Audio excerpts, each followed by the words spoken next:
ह्या वर्तुळाच्या अंतर्भागात एकमेकींना छेदत आहेत. तर आता या आकृतीच्या आधारे आपण हे प्रमेय जे आहे ते समजावून घेणार आहोत. चला तर मग बघूयात प्रमेय काय आहे ते.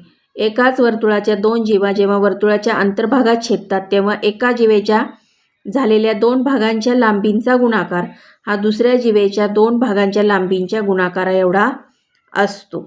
म्हणजे जीवांचे दोन भाग झालेत की नाही, इथे ए बीचे एई आणि ई बी झालाय आणि सी डीचं सीई आणि ईडी झालाय.